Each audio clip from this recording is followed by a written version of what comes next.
Hey everyone, this is Manshark Sub LPs. I'm Sub, and this is Odyssey, the Invention of Science. Let's see, where were we last time? So last time we came down this lovely little track here and learned all about calculus. Differential calculus. So let's get right back into our little reading journey. We'll follow the cable around. And see what can be seen. Definitely out in the middle of nowhere.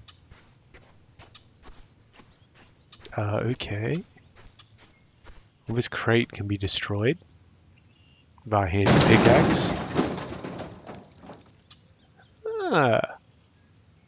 What have we got here? Looks like there are a few more things to go here, but I'm gonna say we're dealing with pendulums. Okay, I'll get rid of that. Just go have a little explore down here. See what's up, because there doesn't really appear to be any cabling coming this way. Yeah, very nice. Honestly, like you can tell it's kind of God, what was this made? It can't have been in Unity. It didn't give me a Unity thing. But I mean, yeah, you can tell it's basic assets and that sort of shit. But it's really well put together, and with the water like it is, you know, looks pretty good. I'm enjoying this game. Alright, so we're going to continue following the cable, which is where our current power is activated, probably up in this, up in this tower. Yep, could just join them together again. Alright, what do we have here? No, seriously, what do we have here? You know what? I don't remember where we were because it has been... Aha, right. Yeah, it has been about a week since I played this. Right, so we did learn about differential calculus. Now we're going to be looking at integral calculus. Cool. So, we've got the color markings over here, which must correspond to these here. And we need to work out which of these graphs match which of these lines. And also get this side right. Is that... Yeah, it's modifiable. Alright, so let's go back to our senior years of high school, or for some of us, myself included, our early years of university. Let's look at the red line. So the red line is a speed of 10 meters a second, and here's our time. So 10 meters a second is going to be 5 and 50, because that's time and that's distance. So for every second you go 10 meters, 5 and 50. Nice and easy. Which means over here, 5 time, 50 distance. Right, so we've got to match up both of those. And it's got to be on the right one. So let's see, yellow, 15. So 15 per second. So that's going to be this one here, 60 and 4. Which means that one there. Yep. 20 meters a second. So we're looking at, I believe this will be the 4 and 80 one. For green. And because it has an autofill, these are obviously still in the wrong place. 25 meters a second. That's going to be the 4 and 100. Done. Beautiful. My 4 years of university in engineering is paying off. And my previous 3.5 in economics. Economics does involve calculus. Don't get me wrong there. Okay, we've got a bit of a cable junction here, or cable gathering. We're following the yellow one for now. This is interesting because it even implies that we're all going into one location where the others are going to come out of. Yes, I will take that Okay, so now we've got 2. That's good. We'll have to work out what the use of those is. We haven't yet learned about pendulums. Okay, so those continue on there, but this one continues around the corner like so. Oh, time for some reading, lads. Okay, what did Kai learn about now? July 30, 9:15 p.m. By the time we finished dinner and climbed the radio tower, it was too dark to see falling rocks land on the ground at the bottom. We all went up anyway to use the telescope, but we didn't aim it at the sky. We saw a light out to sea, and everyone tried to see what it was, but we couldn't tell. Guillaume said it's probably just another fishing boat. Dad doesn't want anyone to know we're here, so he didn't let us use any lights up there. I had to wait till we got back to the shack to turn on a light and write. These are the slowest damn pirates. Anyway, Aristotle says, if I drop a 1 kilogram stone and a 10 kilogram stone at the same time, the lighter stone will take 10 times longer to reach the ground. That seems like way too big a difference. Yawned already. This is really bugging me. If a heavier stone falls that much faster, I wonder what would happen if I took a length of string and tied each end to a stone before I dropped them. I tried to imagine it. So here's the earlier situation pictured. Right. The 10 kilogram stone would fall faster, and the 2 stones would get farther from each other, and soon the string would get taut. Then the 2 stones would have to fall at the same speed. So maybe the lighter stone would speed up with the heavier stone pulling down on it, and also the heavier stone would slow down with the lighter stone pulling up on it, pictured here. Which means the 2 stones would then fall at some speed between the speeds they'd fall separately, faster than the lighter stone's natural speed and slower than the heavier stones. But if the stones are falling together at the same speed, it's like they're a single object with a total mass of both stones added together, so 10 kilograms plus 1 kilogram equals 11 kilograms. And that doesn't make sense. She's completely right. Like, that 100% makes no sense, because if you're trying to imagine this situation here, then there'd be tension between these two, and tension is a outwards pulling force. So you'd have a force on the rope going down, but also a force from the rock going up, equal and opposite forces. I know we're talking about Aristotle and not Newton, but come on. Which means you don't have the same force here. I mean, it would obey conservation of forces, but yeah, it's a very nonsensical way of looking at it. According to Aristotle, 11 kilogram stone falls faster than a 10 kilogram stone, but I just figured out that 2 stones tied with string, with a total mass of 11 kilograms, would fall slower than a 10 kilogram mass does, not faster. Both can't be right. Yeah, so we've got a mutually exclusive arrangement here. I asked Dad about it, and he said I had performed a thought experiment, which is a very helpful way to explore natural laws. Yeah, because normally you can't. Like, thought experiments are good for... We all know about thought experiments, guys, come on. And when the results don't make sense or contradict each other, it usually means some element of the thought experiment was wrong. I wondered if maybe Aristotle's idea that natural falling speed is directly proportional to mass is the part that's wrong. Yeah, it is. Dad said that the only way to prove or disprove it is with actual physical experiments. So now I'm back to wishing it was tomorrow already so I can drop rocks from the radio tower. July 31st. Mum grabbed Sid and Guillaume first thing this morning to work on the army cabled bridges, but she didn't want me to help because it was too dangerous. My ankle was mostly healed, but it was weak and she didn't want me doing any work where I needed solid footing and balance. Dad was busy cataloguing everything he found on Wretched Miner, which was so far only things the army left behind, so he couldn't help me either. On my own, the top of the radio tower was too tall to see when rocks hit the ground compared to each other, but then I figured I didn't need to drop things from that high. I could start small. I found a kingfisher feather, dark blue with a black tip, and thought it would be a great object of lighter mass. It's not really, because feathers have aerodynamic properties. Unless she also gets like something similar but different. Then I looked around till I found a piece of tree branch, a twig really, about the same size as the feather, but a lot heavier. Yeah, here we go, we're going to get into this. I held the feather and twig horizontally and dropped them at the same time. The twig fell a lot faster. But then I noticed it fell straight down smoothly, while the feather swayed and fluttered around as it fell. Yeah, because feathers are aerodynamic. or have very good aerodynamic properties. So I dropped them both again, but this time I dropped the feather vertically. The feather fell faster vertically than it did horizontally, though still not as fast as the twig. Again, it's still got aerodynamic properties. Looks like an object can fall at different speeds depending on its orientation. What you need to do is get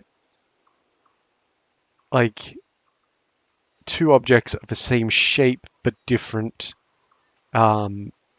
different masses. Yep, so here's her measurements here. It looked like the feather was floating on the air as it fell. Though this does also disprove a bit of Aristotle, because the feather weighs the same in either orientation, therefore it should fall at the same speed. Anyway, it looked like the feather was floating on the air as it fell. When it's horizontal, it must hit more air resistance and fall slower, like how a piece of paper dropped horizontally glides down slowly, with so much air hitting it from below. But if I crumpled it, there's less surface area, encounters less air resistance, and falls faster. I don't want to deal with situations where the air resistance is different. I'm just trying to evaluate Aristotle's claim that an object's natural falling speed depends on its mass without having to bother about other effects. Yeah, in like high school and even in uni, unless you're actually doing specifically like aerodynamics, a lot of physics will discount air resistance. Just say don't worry about air resistance. It can be ignored because it is an amazingly complicated thing. Not even like aerodynamic engineers fully understand how it works. Well, you understand the exact part of it, but for example, when designing an aerofoil, like a plane wing, you get the rough shape of it, but then they make like 20 different iterations of it and put them all in an air tunnel and just see how they like do practical testing on it. Trying to like calculate the optimal shape of an airfoil is a fool's game. They literally call it black magic. I need to compare objects of the same size and shape, and then I can know that any speed differences I measure is due to their masses. Thank you. July 31st again. One of the things I'd found at the army left behind was a steel ball the size of my fist. Mum thought it might have been a bearing on an artillery cannon, but she wasn't sure. I searched around till I found the right smooth stone, so now I have two spheres, roughly, that are the same size and shape, but one's a lot heavier. Yeah, of course, the steel is going to be much heavier than the rock. And instead of climbing the radio tower, I went up on one of the watchtowers instead, since they were shorter. Pictured here is the artillery cannon. When I dropped both spheres together, they seemed to hit the ground at the same time. I didn't know how much heavier the steel ball is compared to the stone, but it had to be at least twice as heavy, probably more. According to Aristotle, the lighter object should take at least twice as long to fall the same distance, but I saw no difference at all. I needed a closer look. I went out to where everyone, except Dad, was working on the cable bridges and asked Sid to drop the spheres off the bridge for me. I waited below. Oh, this is dangerous. Mum said it's about 50 meters high. And I made a video on my phone of them falling and hitting the ground. I had to watch in slow motion to be sure, and the steel ball did land a moment sooner than the rock, but by less than a second. And also, you can say that that moment sooner is due to the aerodynamic properties. Still, the metal ball is definitely a sphere. If it was a bearing, it is 100% a sphere. The stone has irregularities. According to Aristotle, when the steel ball hit, the stone shouldn't have even been halfway down yet. I found Dad in one of the shacks and asked how Aristotle could make such a big mistake. How could he have never noticed something so simple and easy to see? Dad said to repeat the experiment in water, but he wouldn't say why. So I went to the beach.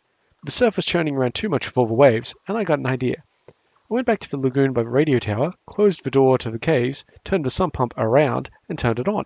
In an hour or so, I should have a lagoon filled up again with nice, still water. Yes, so Aristotle's problem was that he was doing it in water, presumably because he didn't have a phone, but he can put it in slow motion. And in water, it definitely takes a lot longer for lighter objects to get to the bottom. Anyway, that's the end of that little entry. So let's continue on up. Looks like we're going to have some rock dropping exercises up here. Tell you what, these cables go everywhere. Oh, we've got another crate to smash here. Yep, Thank you. So that's 3 of 5. Why are we using different shapes? Different dice shapes, really? Alright. Looks like the top of this tower is where we're headed.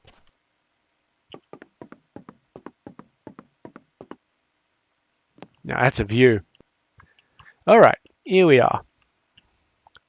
So we have here a variety of objects. It looks like what it wants us to do is in order of how quickly they fall to the 20-meter mark. So the fastest object was the steel ball. Then the next fastest object we'll say is the rock, then the twig. Yep, good. Then the feather in this orientation. That one was already where it was. All right, congratulations. We've learned another thing. Oh, and here's the feather, twig, rock, and I was kind of expecting the bearing to be a bit bigger. Okay, that's cool. All right, let's keep on moving. Now we're following the orange cable. Ah, we've got a little shack up here.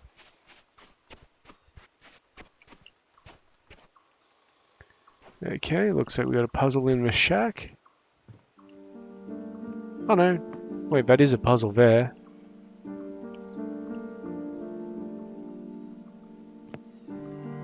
Curious.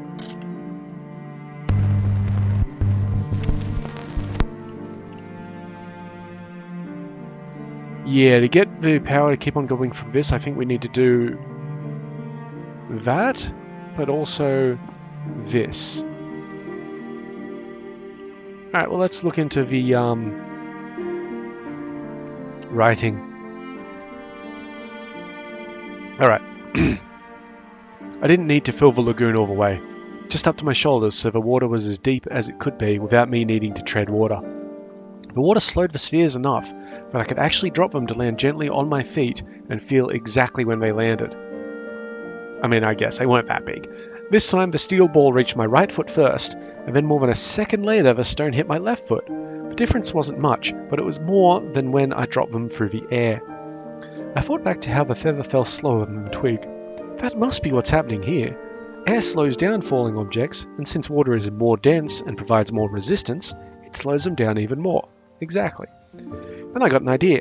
I wasn't sure what was at work here, but if the difference in falling speeds in water is high, because water gives a lot of resistance, and if the difference falling in air is lower, because air provides less resistance, what would happen if I dropped the spheres where there was no resistance at all? If resistance was 0, would the difference in falling time also be 0? Unfortunately, there's no way to test this. I mean, go to space, kid. I don't have a way to make a chamber with nothing in it, not even air. Dad says volume with nothing in it is called a vacuum, and if I can't make one, I can't measure whether the small differences in landing times in air are entirely from air resistance, or whether some of it is because of a difference in mass. Aristotle might be right, but mass has some effect on falling times, even if... even if he was wrong about how big that effect is. How can I reduce the effects of air resistance enough to tell if I can't make a vacuum? No, okay, there should be a comma or something. How can I reduce the effects of air resistance enough to tell if I can't make a vacuum? There we go. July 31st, the afternoon now. Thinking about it more this afternoon, something else started bothering me. Aristotle said that the element Earth moved, or fell, toward the center of the universe at a natural speed that never changed. But that can't be right either. I can jump off a crate that's only as tall as I am and not get hurt, but I sure wouldn't want to jump off a building or out of a plane without a parachute. Falling that far means hitting the ground at higher speeds. Here comes our gravitational acceleration. I could easily show this by dropping a stone over wet ground that's muddy enough to form a crater when the stone lands. The higher I drop the stone from, the deeper the crater it makes, because of potential energy. Or if I drop a stone on a sheet of glass from just a few centimeters, the glass would be fine, but if I drop it from higher, it would break the glass. It seems pretty clear that the speed objects fall doesn't stay constant. Things go faster the longer they fall. Correct. Here's our little force diagram. Very nice. Free body diagrams for the win. Since water is also a heavy terrestrial element in Aristotle's physics, I decided to see what would happen if I poured water from high up. I climbed a watchtower with a big pail of seawater and poured it out slowly. What I saw was very interesting. The water came out in a steady stream, but the farther it fell, the column of water got skinnier and then broke into separate blobs and droplets. So I haven't actually done this particular experiment before, but yeah, because it's the volume of water in this segment here, say between these two lines, will be the same as the volume of water like down here, but it's falling faster, so it separates. Thinking about this carefully, I thought maybe this happened because as the water fell, it went faster and faster. The water lower down was falling faster than the water above, so the stream as a whole couldn't stay together. There we go. It had to break up into blobs as the water below fell faster away towards the ground. It's definitely true that when objects fall, they don't always move at a constant speed. I'm going to ask Dad about it. If you ask your dad about it, you're just going to get something about how, you haven't thought of this, And also tell him not to worry about any boats nearby. I can see one now from the top of a watchtower, and it looks like an ordinary fishing boat to me. Pirates, pirates, pirates, pirates, pirates. July 31st. Couldn't find Dad. Maybe he's in one of the shacks on the other side of the island. While I was running around looking for him, I got to thinking about something else. The faster I move through the air, the harder the wind hits my face. Mum always tells me not to open the car windows on the freeway because the wind coming in hits us too hard when we're going fast. Pictured here. So if the speed of an object increases as it falls, it seems like the air resistance also increases. I've also thought about how, when I roll the car windows down, wind pushes on us, but it really throws around Mum's papers in the back seat a lot more. The impact of air resistance might be different on lighter objects than on heavier ones. Then I thought this was maybe what I saw in the lagoon. When I dropped the steel ball and the stone through air, they seemed to land at the same time, but when I dropped them in water, the steel ball hit my foot sooner, so it must have fallen faster, because the water resistance slowed the lighter object more than the heavier one. But it was hard to see what was going on in the lagoon with the water swirling all around. I needed to do that experiment again, but under more control to see what's going on better. I needed two objects that looked the same. Excuse me, getting all yawny again. But one was a lot heavier and much lighter than steel balls or stones for air to have a big effect on them. So I got two styrofoam balls from my art kit, and I pushed a rock into the center of one to make it a lot heavier. And I got a fan. When we were using to cool off the room we slept in at night, and I put it on the floor facing up. When I dropped both styrofoam balls over the fan when it was off, they both landed on it at about the same time. But when I turned the fan on high, blasting air up, and dropped them again, the heavy ball definitely landed first, and the lighter ball after that. The only change I made was making the air hit the falling balls harder, and this definitely slowed the lighter ball down more than it did the heavier ball, pictured here. So it makes sense that heavier objects fall faster than lighter ones because the air resistance slows down lighter objects more. But is that the only reason there's a difference, or are there other things also causing some of it? For instance, Aristotle's theory that objects of more mass fall faster just because they have more mass. Then there would still be a difference, even in a vacuum where there was no resistance. I can't think of a way to test this, since I can't change the amount of air there is around my falling objects. It occurred to me that if I can't reduce air resistance by removing air, I could reduce it by having the objects move slower. When I roll down the windows in Mum's car, the wind hits us hard on the freeway, but pulling into the driveway slowly, I can hardly feel the air at all. If I can just keep things going slower, I'll see less interference from the air. But I can't change how fast things fall. If I drop objects from a table instead of a watchtower, they wouldn't fall as fast, so they wouldn't speed up as much, and that would minimize the effect of air resistance, but the objects wouldn't fall for very long, so it would be too hard to measure any difference in their landing times. I told Dad about this and how I was stuck. He said I could use a pendulum. No, learning is tiring. I thought that was a weird idea. I'm trying to test how objects fall straight down, but the swinging weight of a pendulum moves in a circular arc. But you can separate it into a horizontal and a vertical component. Dad said I could think of a pendulum as a way to slow down vertical falling motion and minimize air resistance effects, since the ball would take more time to fall and not speed up as much. Also, a pendulum would let me do experiments with an object falling a long distance without speeding up faster and faster, because the weight of a pendulum, called the bob, rises and falls over and over, speeding up and then slowing down again. So yeah, it goes like this. And yeah, you can use a pendulum to measure gravity. It's one of the big points of it. So if you ever find yourself on another planet with a pendulum, you can work out what planet you're on if you happen to have memorized the acceleration due to gravity on each of the planets, because it's different on each planet of the solar system. So I could have a continuous series of short falls where any differences in the falling times would get amplified after many swings. True. I asked Dad how a pendulum could be a continuous series of falls when half the time the bob was rising. We also asked whether the string interfered with the motion, since the bob wasn't falling freely. Wouldn't the string speed up or slow down the bob? If it did, that would mess things up. In free fall, nothing but air touches or pulls on the objects falling. I mean, yeah, it technically does, but it's such a small weight. Like, if your bobs are not like, a feather, in comparison, the weight difference between the string and the bob itself, or the weight, most people would call it, I guess, is so much, the difference is so huge that it doesn't matter. Same with the aerodynamic properties of the string. Dad told me I should use symmetry to answer the question about whether a pendulum going up and down was the same as something only falling down, and he said I should separately test whether the string adds or subtracts to the speed of the bob. Not sure how to do either. I'll think about it more after dinner.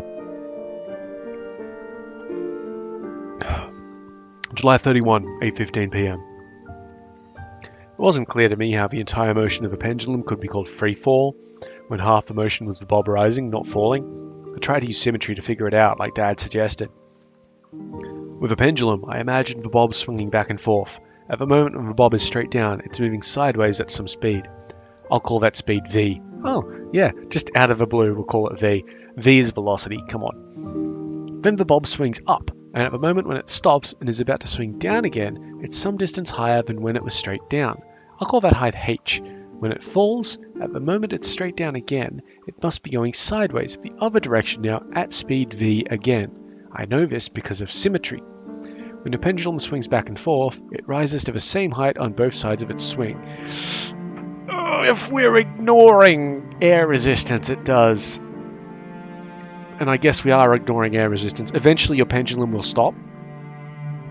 There's no way to stop that if there is a medium through which that bob is moving.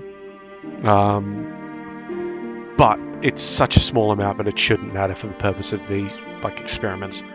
So speed v to the right makes it swing up to height h. When it reverses direction and swings up to height h again, it must also have been going speed v to the left when it was straight down. Pictured here, so if it was going this way, gets to this height, then comes back, when it gets back to this point, it'll be going that way. The swinging gets a little less and less over time, of course. Mum says this is called damping.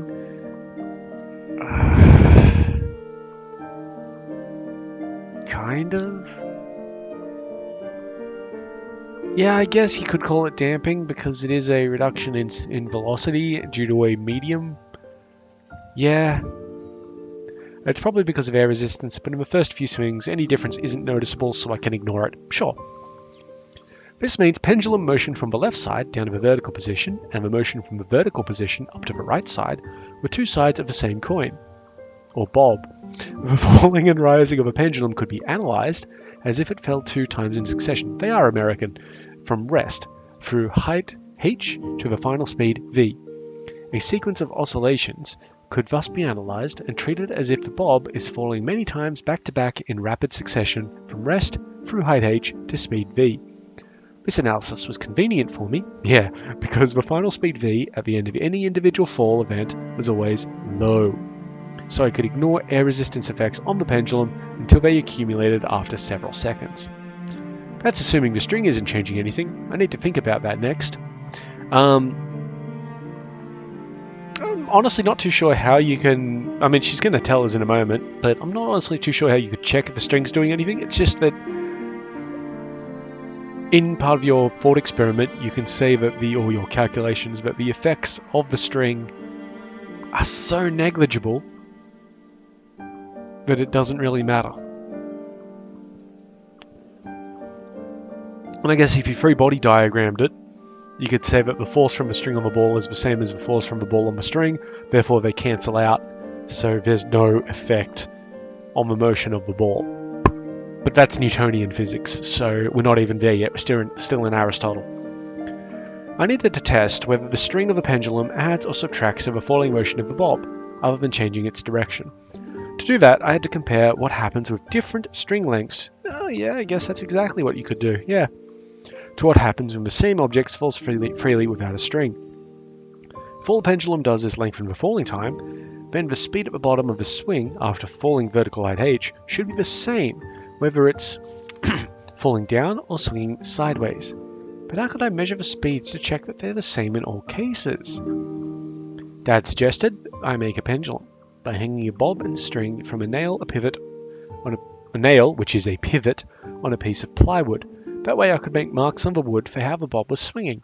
Fair? When I did, I held the bob up, made a mark next to it on the wood with a pencil, then I dropped it and also made a mark on the other side where the bob was highest before falling down again.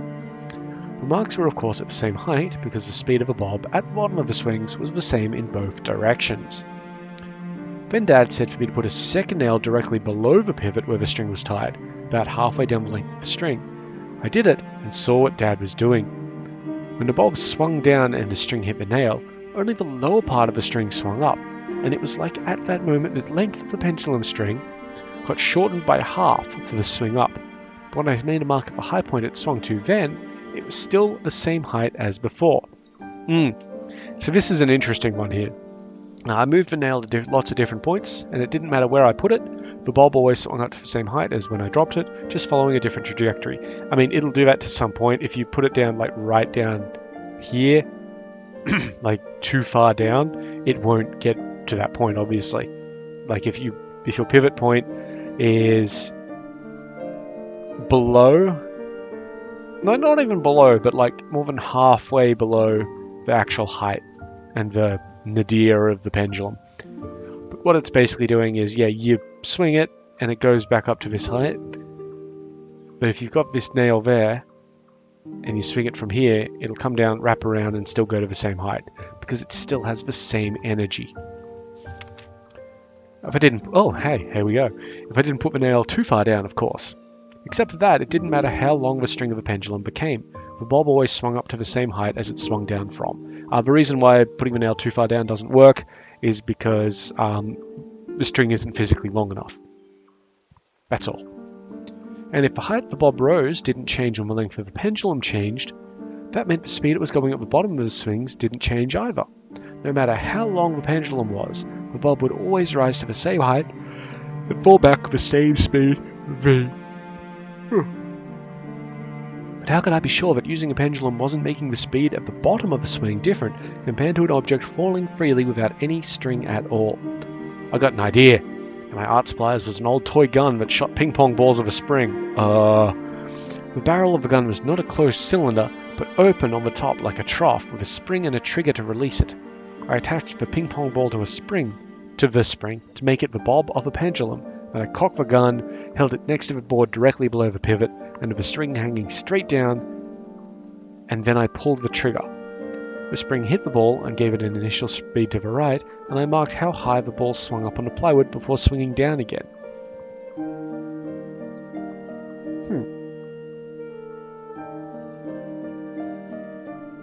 Oh, I see. Hang on. Directly below the pivot, string hanging straight down, pull the string, hit the ground, initial speed to the right.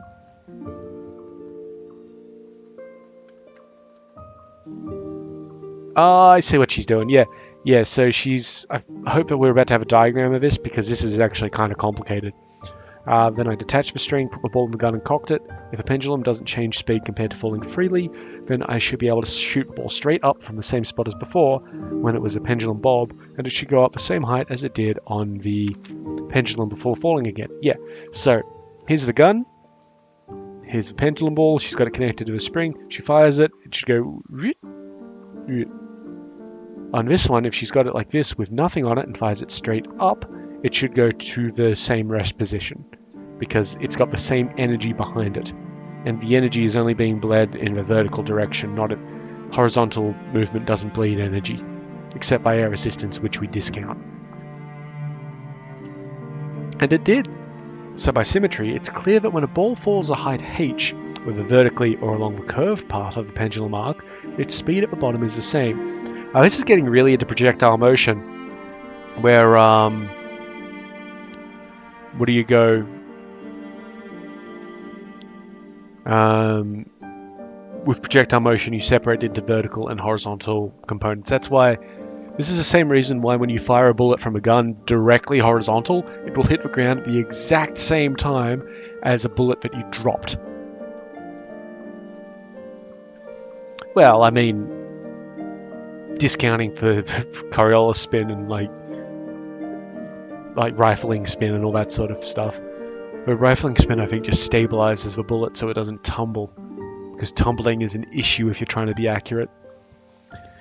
Anyway, it's clear that when a ball falls a height h, a pendulum does not change the final speed of a falling object. It just makes the object fall along a longer curved path, so it takes more time to attain that speed. August 1. Oh good, are the pirates finally rocking up? A fishing boat came this afternoon. We heard the motor coming before it got here, and I figured we'd just go out to meet them and to tell them that we had permission to be here. But they didn't, and had to leave. That's not what happened. Mum and Dad told Sid and me to stay in the shack. They didn't want anyone on the boat to know we were here. Then Dad took Galam to the dock. As soon as they left, Mum cranked the bridges away so no one could get to us. I wanted to watch what was happening, but Mum kept us out of sight. Dad and Galam were gone for about an hour, but it seemed like a lot longer. Then we heard Dad call us, and we went outside and cranked the bridges back for them to cross over. Dad said it was a fishing boat, but it didn't look like they had done much fishing lately. Ooh, it was good we had Galam because the sailors only spoke French, which Galam knows, so he translated. The sailors knew it was illegal to come to the island, and wondered what we were doing here, and Dad explained the best he could through Galam. But they didn't dock just because they were curious about why we were here. Their radio was broken, and they asked if they could use ours to tell their friends they'd meet them at their fishing spot a day late, and Dad let them use the one on the boat. They asked if we had a satellite phone too, and Dad said no, even though we do. Then the sailors wanted to look around, but Dad told them they needed to go. He said it got a bit tense, but then the sailors nodded and left, waving goodbye. Galam said he thinks they were just wanting to get invited to a better meal than they had on their boat. Dad said he hoped that was all it was. I thought maybe seeing the sailors would make Dad less worried, now that he knows who's out there, but he seems to be more worried than before. Yeah, this is pirates, like, working out, like, hey, you got a way of contacting people? And also, you know, generally being pirates. Anyway, we have some puzzles to do. I think this one first.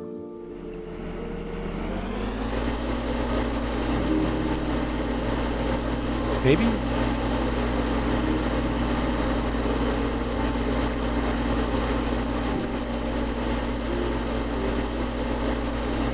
Oh, okay, yeah. Let's do it again, just so you can see. And drop. Yeah, so the light one takes a lot longer to actually get there.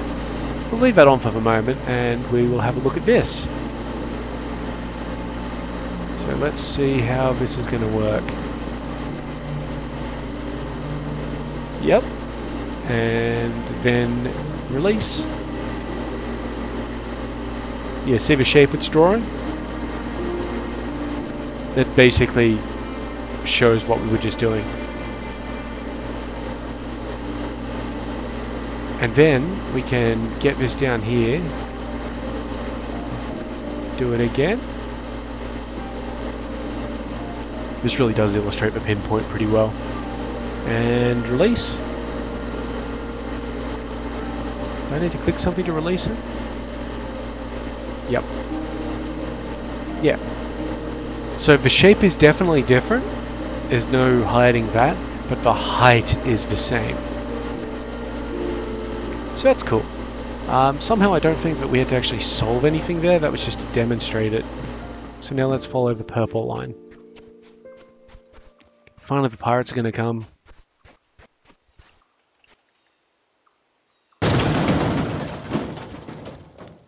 Give me that. Thank you.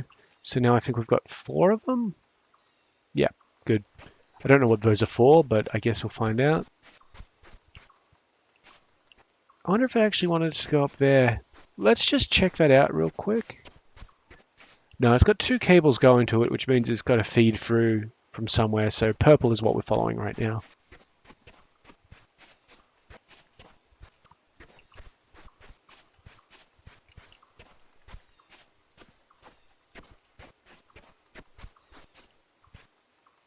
Little shack down there. Oh, we've got a rope bridge. Very nice. I mean, with some wood bits. There's another crate down there. It's probably where our 5th thingy is. Alright, let's see what puzzle we've got for us up here.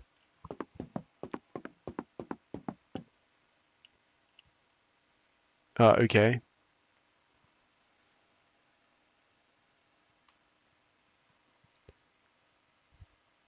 So, the question is... I think it's trying to get us to select which one of these matches symmetry to this here. So this one's on the 3rd line, so I'd say it's that one. This one's on the 2nd line, so I'd say it's that one. This one's on the last line. That's a pretty funny one there. So last line means that one. This one's on the 4th line up from the bottom, or one above the pivot point, so it's that one there. And this one is at the top, which means it's that one there. Done.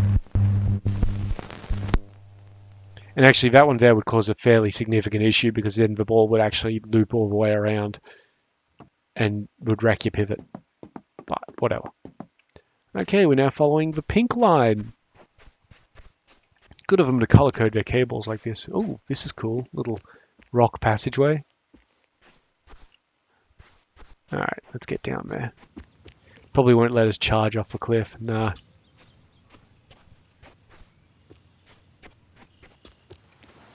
Okay, first things first, let's break this box.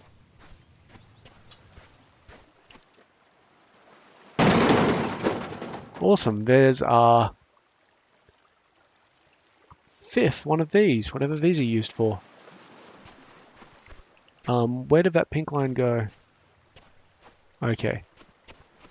It is going to this house, right? Yeah, sweet.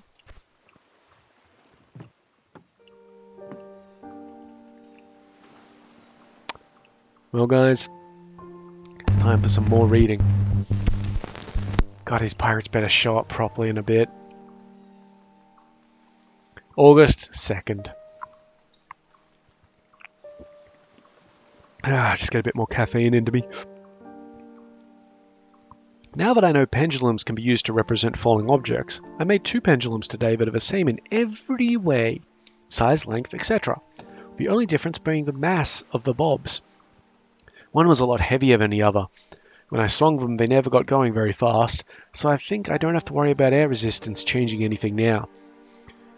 When I dropped these pendulums from the same height at the same time, they fell and rose together, staying in perfect synchrony. They looked the same and acted the same, even though one mass was a lot heavier than the other. This disproved Aristotle's belief that falling speed was proportional to mass. Objects of different masses all fall at the same time. And here's a picture of Kai presenting it to Aristotle. And he's all, Sugoi? Mispronounced that. Dad said the biggest angle made by the string compared to vertical is called the amplitude. Sure. And it's related to the height the bob swings. The higher the bob swings, the bigger the amplitude of the pendulum. As I watched the 2 pendulums swing, I noticed that over time the lighter bob eventually started to damp out sooner, meaning its amplitude got smaller more quickly from the heavier bob. Yeah, I believe that the damping equation is something like mv, or some variety. It's definitely a function of mass and velocity. So yeah, the heavier object will damp out later. Maybe 1 over mv. Mass definitely matters. Yeah. Air resistance was slowing the pendulums down. It was just so small an effect that it took a while to see it. Dad also told me the time it takes a pendulum to swing back and forth one time is called the time period. What was remarkable was that the two bulbs kept oscillating with the same the same period, even though amplitudes were changing, and the time period stayed the same as it was when they first started swinging. This is really strange. I showed Dad, and he told me Galileo had once been listening to a sermon inside a cathedral, getting bored, and he happened to look up and see a chandelier swinging in a breeze. When the breeze stopped, he noted that the amplitude of the chandelier's swinging reduced over time, but the time period didn't change. I noticed the same thing Galileo had. So that means that, the actual swinging motion always takes the same amount of time, which is why you can use a pendulum as a pretty good timekeeping device. It's basically what a metronome is. But the actual distance will be different, will change. August 2. Dad was happy with everything I'd done, but after dinner he gave me another challenge. He took me to my two pendulums, the ones that were identical except for the mass of the bulbs. Then he held the heavy bulb up at a higher amplitude and the lighter bulb at a lower amplitude.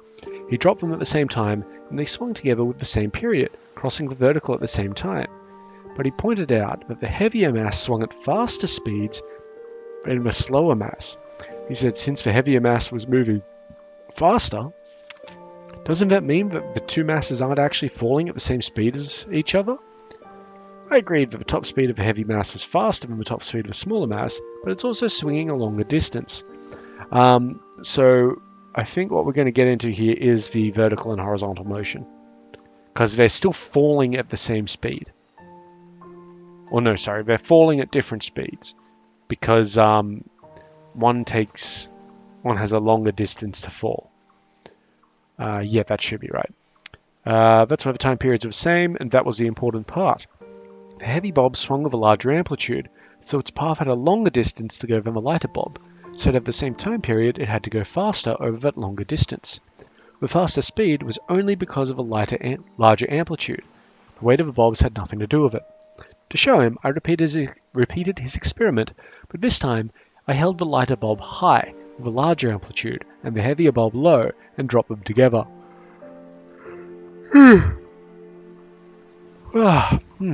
This kid writes a lot. They looked the same as when he did it, oscillating with the same time period. Pictured right here. But it was the lighter bulb that moved faster. You could switch out different masses with these experiments and not change the results. So Aristotle was still wrong, suck it Greeks, about speed being proportional to mass. Dad nodded and said it was true. I really have disproved Aristotle's idea that heavier bodies fall faster. Mum came into the hut just then, but before I could tell her about the pendulums, she asked us if we knew where the satellite phone was, or is. She wanted to put it in a safer place, hidden, but she can't find it. So we all spent the last 2 hours looking everywhere for it. Mum still thinks it's around here somewhere. She isn't sure at all where we last left it. Dad thinks it might have been on the boat, and that the sailors took it. We still have our radio, but that's not nearly as good. We'll look again tomorrow when it's light. Yeah, it's a big problem. Alright, so I think this is just going to be a demonstration. So these are all at the same distance, and drop. And you can see the periods ticking up here, so that's pretty cool. Are they getting slower over time? Yeah, they are. You can see there's a difference to them now. So the 1 kilogram object will stop.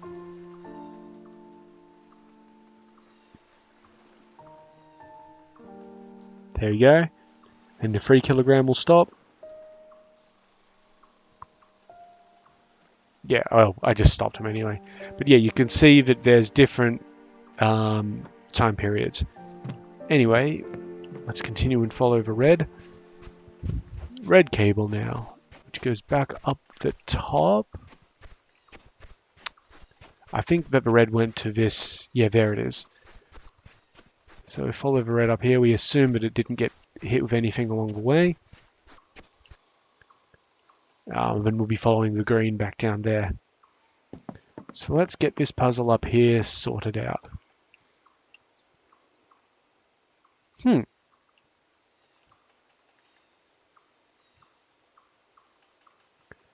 Okay. So in vacuum, which means we can ignore air resistance, which means everything should fall at the same speed. 20 meters, 10 seconds.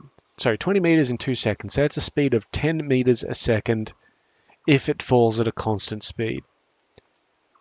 It won't let me modify the 2. That's good, because that indicates to me that all we need to do is set all these to 2.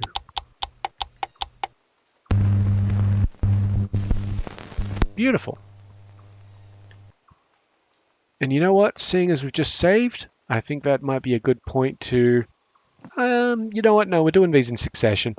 I'm doing a couple of episodes today, so we'll continue on. We're following green at the moment. We've still got about 10 minutes. We might be able to get another reading section done with. Oh, okay, that goes up to the top of the bridge here. Okay, was there a way up to down here, or do I have to... I think I have to go around to the right up here. Can't get up there, I have to go all the way around. Looked like there was a bridge this way.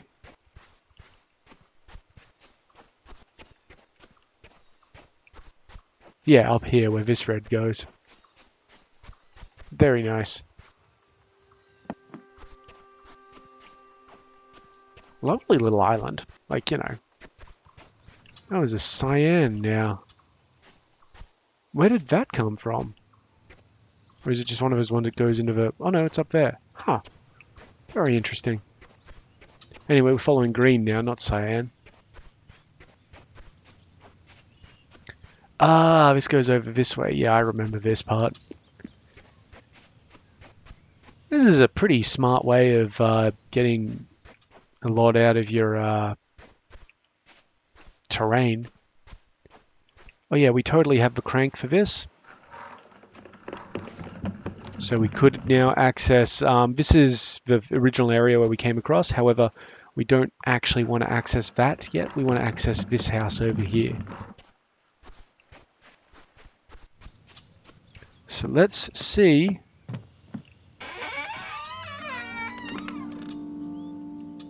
I was about to start smashing things up. All right. So it looks like, yep, more talkie time. And I've got a couple of little experiments here. So we're going to have, I don't know exactly what that experiment's for. All right, well, let's see what she says. August 3rd. We spent all morning looking for the satellite phone and finally had to give up. Mum thinks it's still around here somewhere. Dad's not saying what he thinks. Mum took Sid Galam back to work on the cable bridges, and Mum's back to surveying the island. I think Mum's right. The phone's probably still in a box of equipment somewhere. I'm thrilled that I finally discovered an answer to the question of whether heavier bodies fall faster, but I'm not done with pendulums. Their behavior is so unexpected and fascinating. I wondered if there was any way I could change the time period of the pendulum. Changing the amplitude didn't make a difference, and changing the mass didn't make a difference. I'm proud to say I finally proved it. But going back to the experiment with a nail that changed the length of the pendulum spring, I remembered that when the bob swung along a smaller arc, because the swinging string was shorter, it moved faster.